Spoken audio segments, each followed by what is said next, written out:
श्री कृष्ण कहते हैं, अच्छी नियत से किया गया कार्य कभी निष्फल नहीं जाता। भले ही उसका प्रतिफल तुरंत ना मिले, पर वह समय की गहराइयों में अपना स्थान बना लेता है और उचित क्षण पर तुम्हारे जीवन को आलोकित करता है। इसीलिए परिणाम की चिंता मत करो, बस अपने संकल्प की पवित्रता बनाए रखो। सोच ही वह अदृश्य शक्ति है जो तुम्हारे पूरे जीवन की दिशा तय करती है। सीढ़ियां सबके लिए एक जैसी होती है, पर कुछ उन्हें चढ़ने का अवसर मानते हैं और कुछ उतरने का बहाना। यह फर्क सोच का है, दृष्टिकोण का है, और वही दृष्टिकोण तय करता है कि तुम जीवन में कितनी ऊंचाई पर जाओगे। सत्य सदा सत्य रहेगा, चाहे वह अकेला हो, और असत्य कभी भी सत्य नहीं बन सकता, चाहे पूरी दुनिया उसे स्वीकार कर ले। यह दुनिया बहुत बार बहुमत से चलती है, लेकिन आत्मा का पथ केवल मौन सत्य से चलता है। जो इसके पक्ष में खड़ा होता है वह प्रबल होता है। Even in silence. जो लोग तुम्हारे हृदय में उतर चुके हैं उन्हें संभाल कर रखो। ऐसे लोग जीवन में दुर्लभ होते हैं और उनके बिना जीवन की पूर्णता अधूरी रह जाती है। और जो लोग तुम्हारे मन से उतर गए हैं उनसे सचेत रहो, क्योंकि मन टूटने से पहले कई बार चेतावनी देता है और वह चेतावनी अनसुनी करना आत्मघात है। शब्द सबके पास होते हैं, लेकिन अंतर इस बात से पड़ता है कि वे शब्द किस उद्देश्य से बोले जाते हैं। जो केवल अपने लिए जीते हैं वे कह देते हैं, चाहे किसी को चोट ही क्यों ना लगे। लेकिन जो अपनों के लिए जीते हैं वे सह लेते हैं ताकि किसी को दुख ना हो। यही त्याग है, यही प्रेम का गढ़तम स्वरूप है। चापलूसी और आलोचना में केवल भाव का अंतर होता है। चापलूस वह है जो सत्य को दबाकर मीठे शब्द कहता है, और आलोचक वह है जो कटु होकर भी तुम्हारे सुधार की इच्छा रखता है। परंतु सच्चा मार्गदर्शक वह है जो बिना चापलूसी के तुम्हें तुम्हारा ही श्रेष्ठ रूप दिखा दे और बिना आलोचना के तुम्हारे दोषों को भी करुणा से समझा दे। इसलिए चलो जीवन की इस सूक्ष्म गहरी यात्रा में सत्य के साथ, विनम्रता के साथ और अपने भीतर के प्रकाश के साथ। जब तुम स्वयं से सच्चे हो जाओगे तब यह संसार तुम्हारे चरणों में होगा, ना डर से ना दबाव से बल्कि स्नेह और सम्मान से।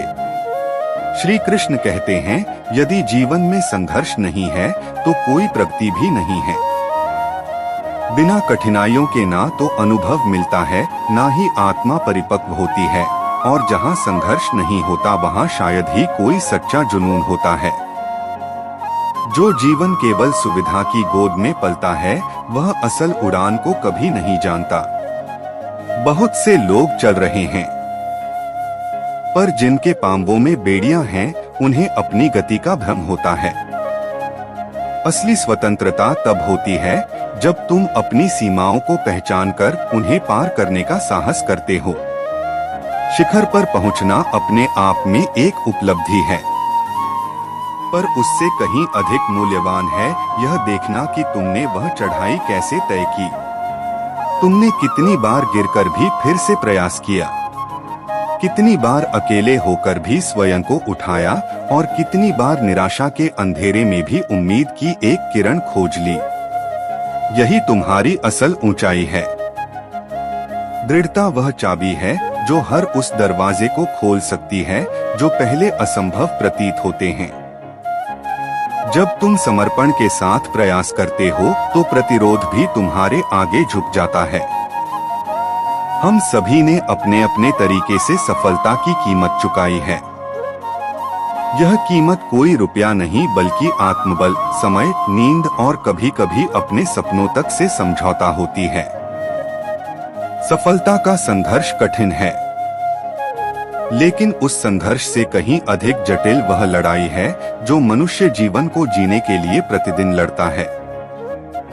यह संघर्ष केवल सांसें चलाने का नहीं, बल्कि सम्मान, आत्मसम्मान और सार्थकता के साथ जीने का है। जितना कठिन संघर्ष होता है, उतनी ही शानदार होती है जीत। एक ऐसा क्षण आता है जब तुम शून्य में गिरते हो और वहीं से अपने भीतर की असली शक्ति को पहचानते हो। आत्मज्ञान की राह आसान नहीं होती। यह तप है, यह भीतर का युद्ध है। जब तक तुम पूरी तरह टूटे नहीं हो, जब तक तुमने सबसे गहरे अंधकार को नहीं देखा, तब तक तुम्हें प्रकाश का मूल्य नहीं समझ आता। और जब तुम उस अंधकार से निकलते हो तो शिखर की ऊंचाई केवल बाहर नहीं, भीतर भी महसूस होती है। जीवन केवल अस्तित्व की कहानी नहीं है, यह उन चाहतों का संसार है जो अपनों के साथ साझा की जाती है। हाँ, मरना अकेले ही है, यह सत्य है। पर जीना यदि केवल अपने लिए हो तो आत्मा सूनी रह जाती है। इसलिए संबंधों की खोज करो, पर उन संबंधों की नहीं जो तुम्हारे साथ तस्वीरें खिंचवाए, बल्कि उन रिश्तों की जो तुम्हारे आंसुओं में उतरे और तुम्हारी खामोशी में भी तुम्हारा बोझ समझे। रिश्ते बहुत होते हैं, लेकिन जो दर्द बांटते हैं वही वास्तव में जीवन का सल होते हैं। यदि कोई तुम्हारा साथ ना दे तो दुख ही मत होना, क्योंकि जब तुम अपने साथ खड़े होते हो तब तुम्हारे भीतर वह हमसफर जागता है जिसे कोई बाहर से नहीं दे सकता। स्वयं से बड़ा कोई साथी नहीं होता। अगर कोई तुम्हारी बात नहीं समझता तो उसे बार बार समझाने की आवश्यकता नहीं है, क्योंकि कुछ बातें सुनकर नहीं, केवल अनुभव से समझ आती हैं। जब जीवन किसी पर बीतता है तभी वह उन भावनाओं की गहराई तक पहुंचता है। सुकून धन में नहीं, मन में होता है। जहां आत्मा को अपनापन मिले, जहां विचारों को समझ मिले और जहां मौन में भी संवाद हो, वही सच्चा ठिकाना है। इसलिए अपने जीवन को ऐसी दौड़ में मत लगाओ जहां केवल दिखावा मिले और भीतर केवल खालीपन रहे। अपनी तैयारी हमेशा बनाए रखो, क्योंकि ना मौसम का भरोसा होता है, ना इंसानों के व्यवहार का। कब कौन बदल जाए यह किसी की समझ में नहीं आता। इसलिए औरों के बल पर मत चलो। स्वयं को इतना सक्षम बनाओ कि अगर सब छूट जाए तब भी तुम स्वयं को थामे रहो। श्री कृष्ण कहते हैं, अपने जीवन से उन लोगों को बिना किसी झिझक के दूर कर दो।